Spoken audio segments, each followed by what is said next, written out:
Hello, my name's Tom Cahill. The date is the 13th, the 10th, the 13th. This is another one of my videos in the series which relate to ALPonz, the Aston Lloyd Ponzi scheme, the police's cover-up of it, the vast array of complicit parties in it, professional services organisations, regulatory bodies, all of which are quite clearly conspiring to cover it up, which was not unexpected and is the norm in this country now. However, I'm linking it to, if you like, that's the microcosm, that's something that's happened to me. This is only worth a few million. It involves about 1,000 people. You know, it obviously might have devastated their lives, but in terms of the overall country, people would say, well, what's that got to do with the way the country's going down the toilet? Now, I'll explain that depending on how you look at it, it actually got quite a lot to do with it.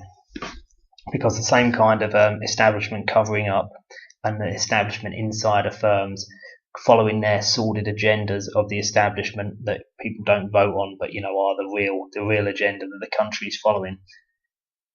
When you see these things happening in front of you, and it's like charity begins at the home. It's the same with like problems. If you don't deal with the problem and you actually put your finger on what the problem is, because the problem isn't what the police want to tell you what it is. It's not some Essex wide boy who tricked you into buying something, or it's not that. It's the fact that the police are not going to do anything about it. Solicitors are all in cahoots to fuck you over and make sure you never get anywhere, and to boot, pay them a load at your last money. The whole thing is a massive con. Right now, the thing is, I made another video and I explained how this is the continued theme. So you've got the same lawyers who were orchestrating the Lord McAlpine, the paedophile Lord McAlpine, to cover up there. Those same lawyers, the same firm, have also represented other Ponzi schemes in the past, allowing them to continue to trade and take more people's money in by intimidating people who made reasonable inquiries or wanted to blow the whistle on them. So this isn't defending them when they've been accused of a crime and they're going to be charged by the police, or they have been charged and they're going to court. This is pre that. This is when somebody said, I think they've done something wrong. The next thing, they've got injunctions telling them they're not allowed to say anything, or they'll have to pay out money, or have to go to prison for breaking a court order. So it's knowing a crime is going on and promoting it. That's what Carter-Ruck do. That is their predominant bulk of their work, or at least from what I've been exposed to. I don't know if you know the Trafficura case. There was a big case where this company's spilling all this toxic waste everywhere, and they tried to put an injunction on Parliament banning parliamentary privilege when it came to Trafficura. Well, that's I'd say that's treason, or it's at least sedition. I'd say it's definitely treasonous. It's an attempt to subvert the constitution, and this is the type of maniacal, narcissistic behaviour these people indulge in on a regular basis. Now, the other article I did, which linked them to the Lord McAlpine paedophile case, which is a disgusting chapter in disgusting firm's history. The people are all complete lowlives. They all ought to be in prison, from what I know. I mean, if you indulge in the kind of sordid activity that they do, they're as easily as bad as the MPs that we have. That should all be locked up for fiddling their expenses. Right now, anyway, when I found out that Sally Bercow, the wife of the Speaker of the House of Commons, was apparently throwing the towel in because she'd said something off about Lord McAlpine, and I knew that there'd already been published stories about him being a paedophile, I knew that this was obviously a government cover-up, because she hasn't just said this thing and then all of a sudden decided to apologise, and it's all a complete load of bollocks, right? What she's done is she's done that as a stalking horse. She's then pretended to be very sorry, pretended to be very scared and worried, and this wholehearted retraction when she hasn't actually said anything that's damning at all, and in the past stuff's been published in writing actually challenging him to sue them. Obviously, it's nonsense. It's just like when the BBC, the license payer funded paedophile promotion organisation, when they paid him out a load of money, it's all part of a cover-up. It's all just part of the same thing. Anyway, the point is, when I found out that Sally Bercow, the paedophile minder, was conspiring to cover this thing up, I immediately thought, I'll tell you what I'm going to do. I'm going to type in Sally Bercow, Carter-Ruck, to see if Carter-Ruck are involved, because I bet they fucking are. And guess what, they were. Right, so that's what happened. And as I've got a pen friend at Carter-Ruck called Adam Stevens, who is the one who represented the McCann family, and he also represented Roger the Dodger, Roger Coleman of Carter-Ruck, of Coleman CTTS solicitors, who were the sort of bagmen and kind of acted as a kind of apologist for the Aston Lloyd Ponzi scheme. I thought, who best to write to share the good news that if he's representing Sally Bercow, there's no need to pay out, because it's already all been published. It's been in the public domain for a long time. So how on earth can Lord McAlpine pretend that he's bothered now when he didn't used to be bothered? So I'll read out the email I sent to him, and I sent this on the 14th of May 2013. Right, it says, Dear Adam, regarding sloppiness shown towards your client's interests as well as further undertakings, with an asterisk, in parenthesis, asterisk, as per Law Society definition of undertakings, obviously. Sorry. I hope you don't think that I've forgotten about you and your continued sloppiness with regard to my reasonable demands for an explanation. And then I go on to proceed 3 paragraphs about the fact that he told me never to contact Roger the Dodger Coleman of Coleman CTTS, and that he would implied that he would deal with everything, and then he never got back to me because, of course, he didn't really want to look into it, and he didn't really want to comment because he could only incriminate the guy further. Anyway, I write down, blah, blah, blah, blah, blah, yours sincerely, Tom Cahill.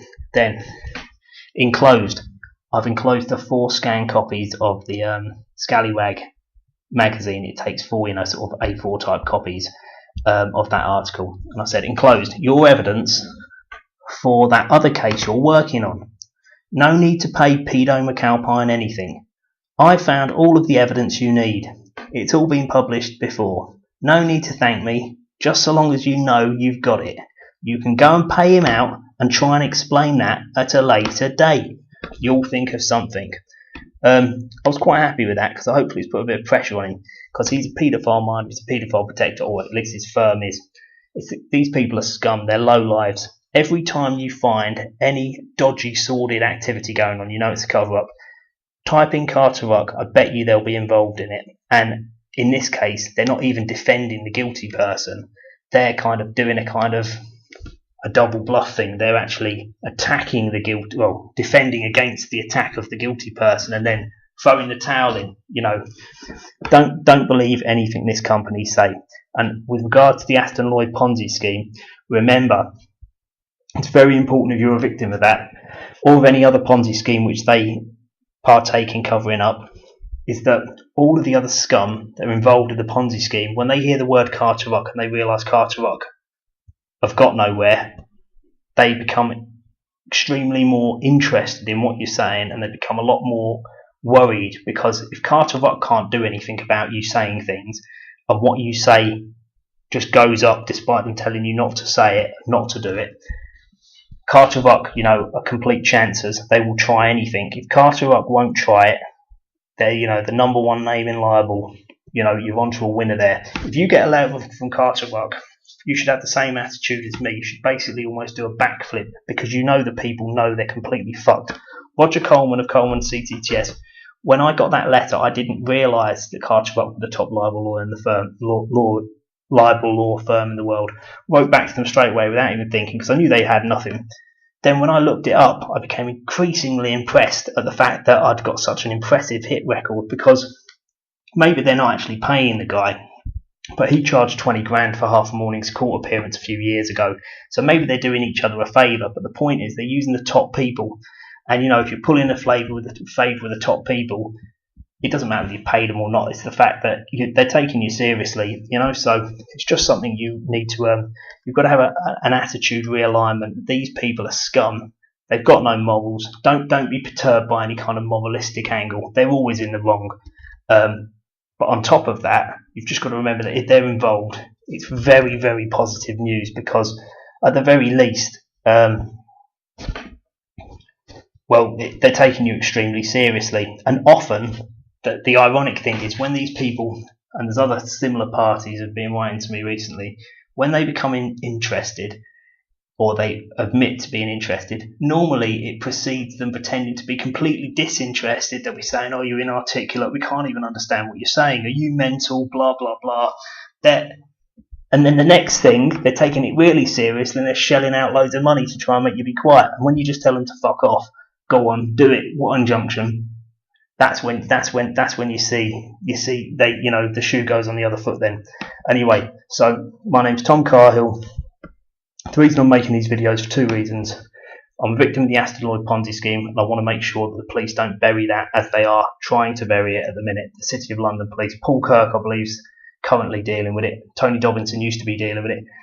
Various other officers have been dealing with it in between.